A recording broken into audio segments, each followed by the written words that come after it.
അങ്ങനെ 5 ലക്ഷത്തിന്റെ പണപ്പെട്ടി എടുത്ത് സായി പുറത്തേക്ക് പോയിരിക്കുകയാണ്. എന്തായാലും ഫസ്റ്റ് തന്നെ ഫയലായിക്കാണ് വെച്ചിരുന്നത്. ഏതായാലും പണപ്പെട്ടി വെച്ചത് മുതൽ പണപ്പെട്ടിയുടെ ചുറ്റിനും തന്നെ കറങ്ങിക്കൊണ്ടിരിക്കുകയായിരുന്നു സായി. ഒരു ബെറ്റർ എമൗണ്ട് കിട്ടുകയാണെങ്കിൽ പണപ്പെട്ടി എടുക്കാൻ തയ്യാറായാണ് ഋഷിയും നിന്നത്. ആദ്യം തന്നെ ഋഷിക്ക് ഒരു പാതി മൈൻഡ് ഉണ്ടായിരുന്നു. പണപ്പെട്ടി വന്നതിന് ശേഷം അതെടുത്താൽ കൊള്ളാം എന്നൊരു ആലോചന ഋഷിക്കുണ്ടായിരുന്നു. ബെറ്റർ ഒരു എമൗണ്ട് ആണ് കിട്ടുന്നതെങ്കിൽ എടുത്താൽ കൊള്ളായിരുന്നു എന്നുള്ള രീതിയിൽ അഭിഷേകിനടുത്ത് ഋഷി സംസാരിച്ചുകൊണ്ടിരിക്കുകയായിരുന്നു. അഭിഷേകിനോട് മാറിയിരുന്ന ഋഷി സംസാരിക്കുന്നത് കണ്ടുകൊണ്ട് തന്നെ സായി ഉടൻ തീരുമാനം എടുക്കുന്നു. കാരണം സായിക്കൊരു ടെൻഷൻ പണപ്പെട്ടി ഋഷി എങ്ങാനും എടുത്താലോ എന്നായിരുന്നു.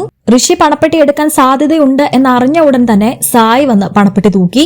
സായിക്ക് 100% അറിയാം സായി ഏതായാലും കപ്പടിക്കാൻ പോകുന്നില്ല. വൈൽഡ് കാർഡ് വഴി വന്ന ഗെയിമും കളിക്കാതെ ഇങ്ങനെ നിന്നത് തന്നെ ഭാഗ്യം. പണപ്പെട്ടി എടുത്തിട്ട് സായിയോട് ബിഗ് ബോസ് പുറത്തിറങ്ങി വരാൻ പറയുന്നുണ്ട്. ആ സമയത്ത് സായി ഒരു പ്രസംഗം നടത്തുന്നുണ്ട്. ഒരു ബെറ്റർ പേഴ്സൺ ആവാൻ വേണ്ടിയിട്ടാണ് ഞാൻ ഇവിടെ വന്നത്. ഞാൻ എന്താണോ ആഗ്രഹിച്ചു വന്നത് അത് ഞാൻ സാധിച്ചെടുത്തു എന്നാണ് സായി പറയുന്നത്.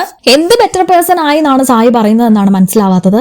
സായിയോട് പുറത്തിറങ്ങി വരാൻ പറഞ്ഞിട്ടും സായി അവിടെ നിന്ന് പ്രസംഗിച്ചുകൊണ്ട് തന്നെ ഇരിക്കുകയാണ്. എന്നാൽ അതിന്റെ ഇടയ്ക്ക് ഇടപെട്ട് ബിഗ് ബോസ് ആ പ്രസംഗം നിർത്തി.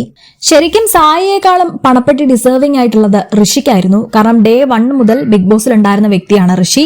ഋഷി അഭിഷേകിനോട് പറയുന്നുണ്ട്, ഒരു സ്വന്തമായിട്ട് ഒരു വീടില്ല, ക്യാഷ് കിട്ടായിരുന്നെങ്കിൽ ഒരു വീട് ആദ്യം പണിയണം എന്നാണ് മനസ്സിൽ എന്ന് പറയുന്നു. എന്തായാലും ഋഷിക്ക് ഒരു അവസരം പോലും നൽകാതെ ഋഷി പണപ്പെട്ടി എടുത്താലോ എന്നുള്ള ഒരു പേടി കൊണ്ട് തന്നെയാണ് സായി ആക്രാന്തമുത്ത് ആദ്യം തന്നെ ചാടിക്കേറിയെടുക്കുന്നു. പണപ്പെട്ടി എടുക്കുന്നതിന് മുമ്പ് തന്നെ സിജോ ഇങ്ങനെ പറയുന്നുണ്ട്, പണപ്പെട്ടി എടുക്കുകയാണെങ്കിൽ അവർക്ക് അതിന്റേതായിട്ടുള്ള ഒരു ഹൈപ്പ് ഈ ഷോയിൽ നിന്ന് ലഭിക്കുമെന്നും പറയുന്നുണ്ട്. ശരിക്കും അതായിരുന്നു സായിയുടെയും പ്ലാൻ. സായിക്ക് ഈ ഷോയിൽ നിന്നൊരു ഹൈപ്പ് വേണമായിരുന്നു. ആ ഹൈപ്പിന് വേണ്ടിയിട്ടാണ് സായി ഷോയിൽ വന്നത്. എന്തായാലും വന്നു കഴിഞ്ഞ് വിചാരിച്ച പോലെ ഗെയിം കളിക്കാനൊന്നും പറ്റിയില്ല. കാരണം പുറത്തിരുന്ന് പ്രസംഗിക്കുന്ന പോലെ അല്ല അകത്ത് കയറുമ്പോഴുള്ള ഗെയിം എന്ന് സായിക്ക് മനസ്സിലായി. അതിനുശേഷം വേറൊരു നാടകം ഇറക്കി, ഞാനൊരു ബെറ്റർ ഹ്യൂമൻ ബീയിങ് ആവാൻ വേണ്ടിയിട്ടാണ് വന്നത് എന്നൊക്കെ. അതൊക്കെ വെറും തള്ളാണെന്ന് ആ പറച്ചിൽ നിന്ന് തന്നെ മനസ്സിലാക്കാം. എന്തായാലും പണപ്പെട്ടി എടുത്ത് സായി ബിഗ് ബോസ് വീടിനോട് ഇപ്പോൾ വിട പറഞ്ഞിട്ടുണ്ട്. നിങ്ങളുടെ അഭിപ്രായം കമന്റ് ചെയ്യൂ. കൂടുതൽ അപ്ഡേറ്റ്സിനായി സബ്സ്ക്രൈബ് ചെയ്യൂ.